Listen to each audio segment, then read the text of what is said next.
গাজা যুদ্ধের তীব্রতা কমিয়ে আনার ঘোষণা নেতানিয়াহুর।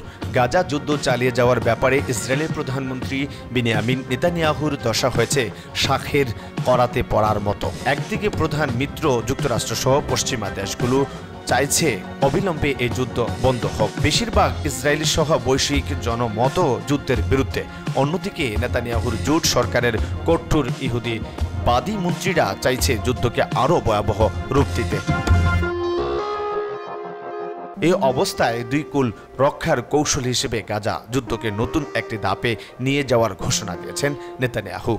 এই ধাপে গাজায় হামলার তীব্রতা কমিয়ে আনা হবে বলে রবিবার জানিয়েছেন তিনি।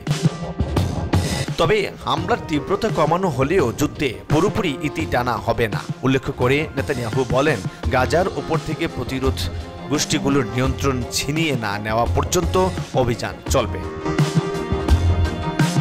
সূত্র ধরে নেতানিয়াহু আরও বলেন, গাজায় যুদ্ধের পরিসর ছোট করে হিজবুল্লাহকে মোকাবেলার লক্ষ্যে ইসরায়েলি সেনাদের লেবানন সংলগ্ন সীমান্তে মোতায়েন করা হবে। এদিকে গাজা যুদ্ধের পরিণতি না টেনে সেটিকে ঝুলন্ত দশায় নেওয়ার ঘোষণাকে নেতানিয়াহুর দ্বিমুখী আচরণ বলে উল্লেখ করেছে গাজার প্রতিরোধ গোষ্ঠীগুলো।